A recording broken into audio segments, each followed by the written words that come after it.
C'est l'heure du face-à-face entre Pablo Pillot-Vivien, éditorialiste à la revue Regard, et Dominique de Montvalon, éditorialiste politique. Bonjour, bonjour. Bonjour à vous.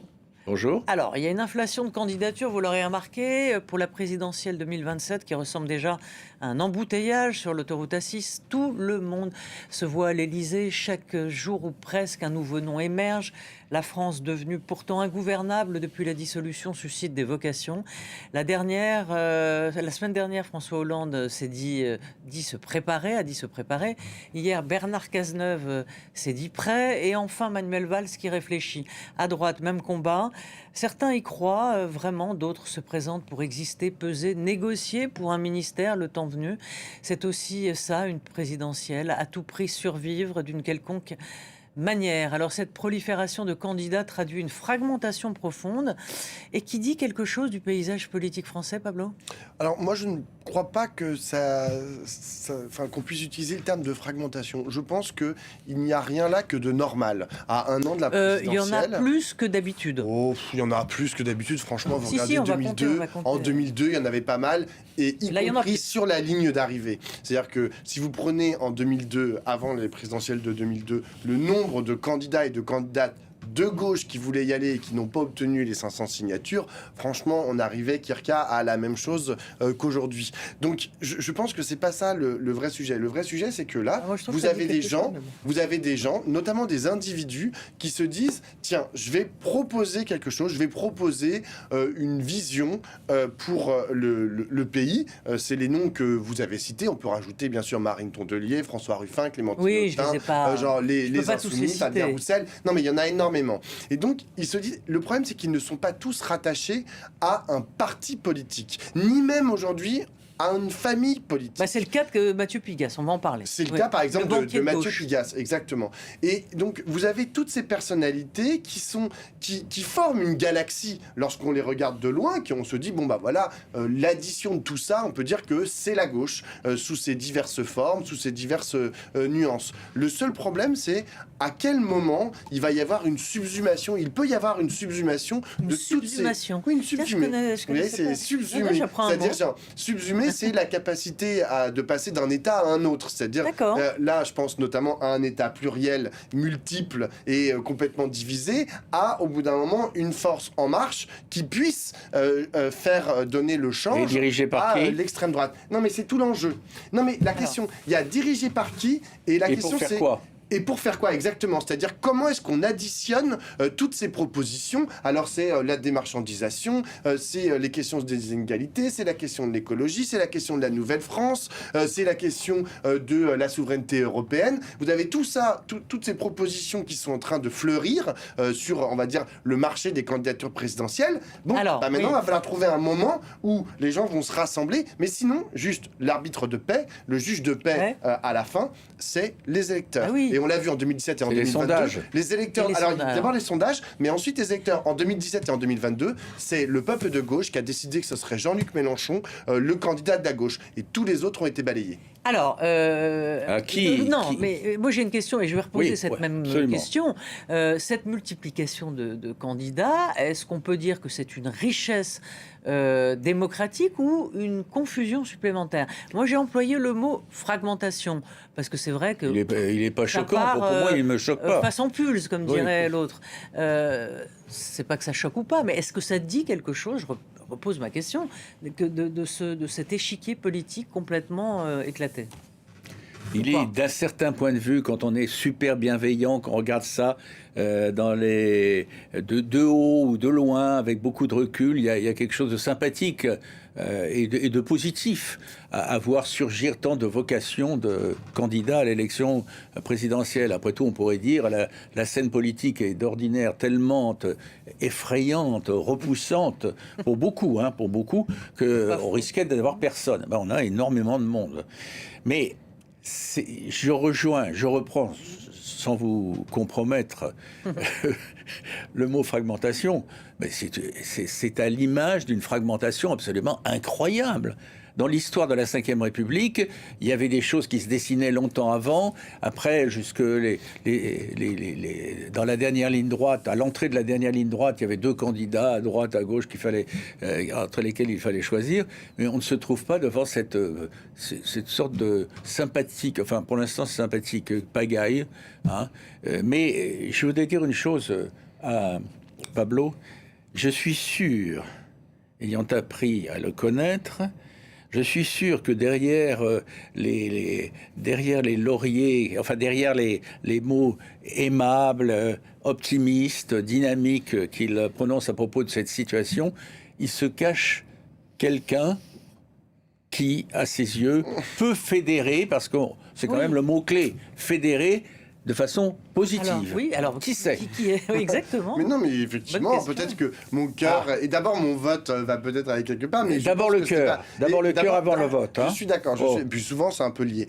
Mais moi, le point que je voudrais mettre en exergue, c'est la crise des médiations. C'est-à-dire que nous sommes, vous dites, on est dans une période de fragmentation politique. C'est surtout une crise des médiations. Les gens sont intéressés par la politique. Les gens attendent des choses du politique. Ils attendent. Quand il y a un invité politique aux 20h, ça chute. Oui, mais si vous voulez, mais c'est ce que j'appelle, c'est exactement la crise des médiations. C'est-à-dire que nous ne voyons plus dans les hommes et dans les femmes politiques, ni dans les partis qui sont censés représenter la possibilité pour eux de tracer un horizon pour la France. Et ça, c'est un problème.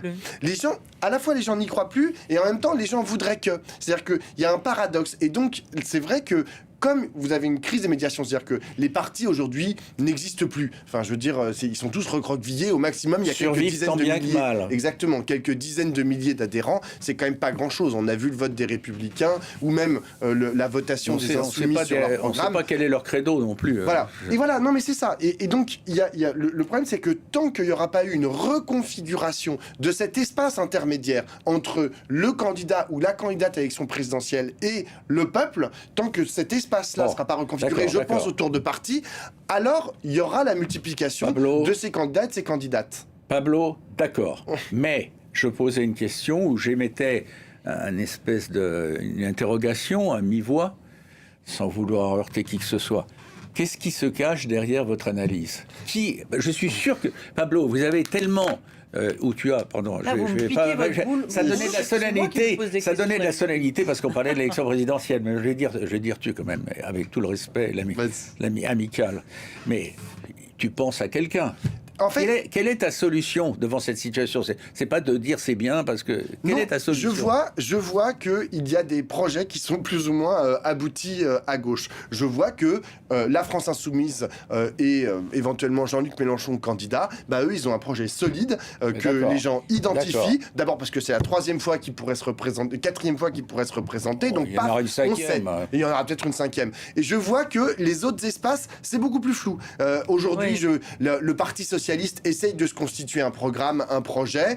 C'est Chloé Ridel, l'eurodéputée socialiste, qu'on a fait une présentation autour de la question de la liberté. Ça m'intéresse. Je me dis ok, enfin les socialistes bossent et vont essayer de nous faire une proposition qui soit originale. Ils un peu les mêmes trucs. Le house du SMIC, la taxe Zuckman, taxer les riches. C'est quand même la vieille ritournelle. Ça s'appelle la gauche, en fait. C'est-à-dire, mais par exemple, Pigasse, vous parliez hors antenne de Mathieu Pigasse, qui n'est pas un homme politique. Qui est un on vient de prononcer un nom. De gauche, intéressant, Mathieu Pigasse. Qui se dit intéressé par la politique. Lui, vous m'avez dit que vous l'aviez écouté sur France Culture.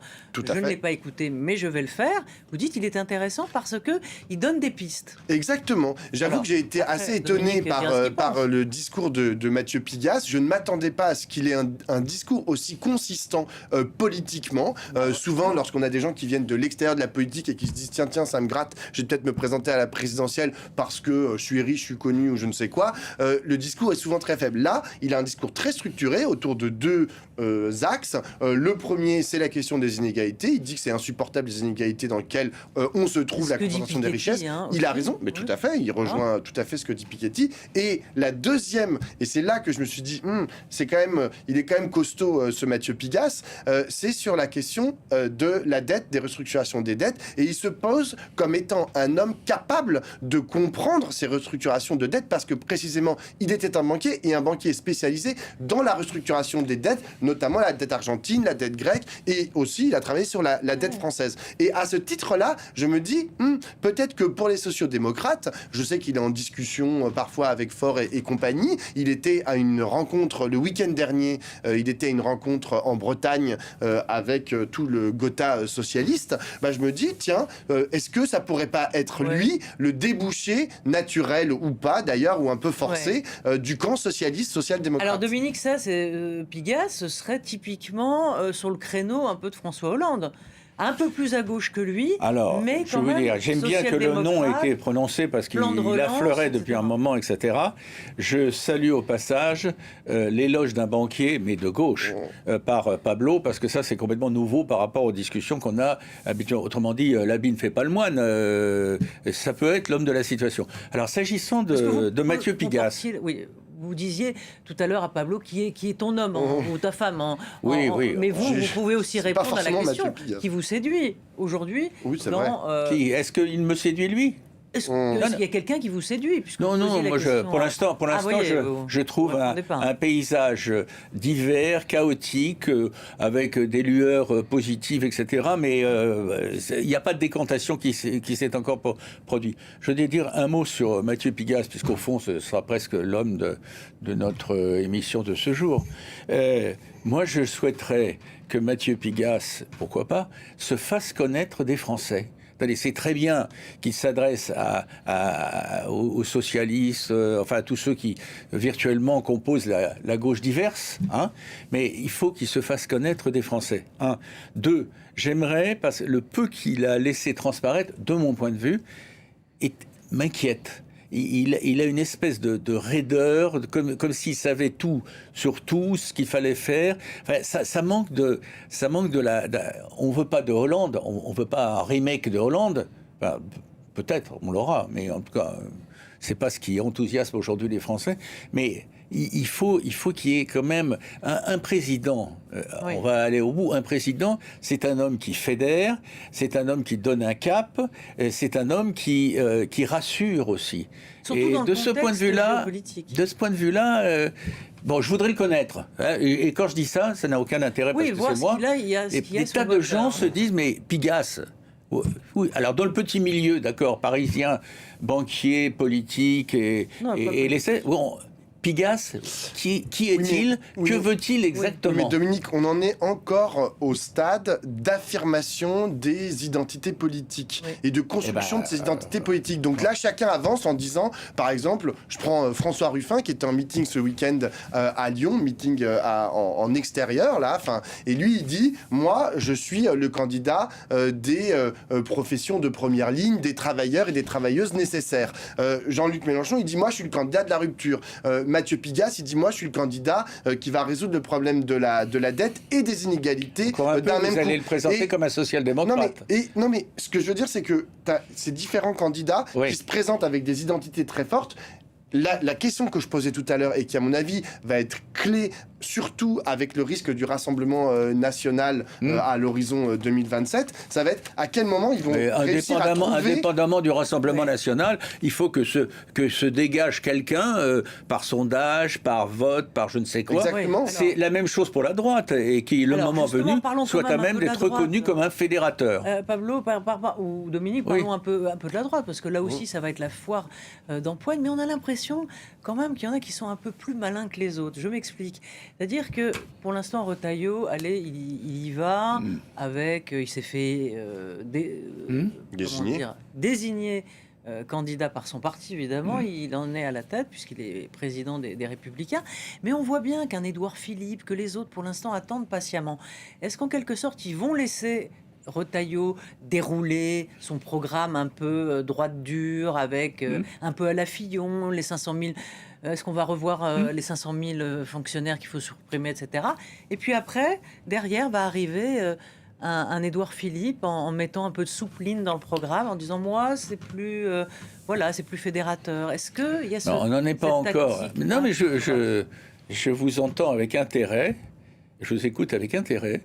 On n'en est pas encore à un second tour Pigasse, Édouard Philippe, mais sait-on jamais. Hein. On leur a dit ici une fois, l'espace d'une conversation à trois, sait-on jamais. Mais il y a actuellement ceux qui s'excitent, qui s'ébrouent, qui se lancent, qui veulent absolument... Ce sont ceux qui sont en insécurité personnelle, de mon point de vue, et pour qui le temps joue contre eux. Il va bien falloir que les gens sérieux, qui peuvent être dérangeants, qui peuvent être plus ou moins séduisants, à droite comme à gauche, se manifestent et montrent ce dont ils sont capables. Donc j'espère, alors je vais rebondir sur l'histoire de Pigasse. Si Pigasse il y a comme élément de débat à gauche, il faut qu'à droite il y ait...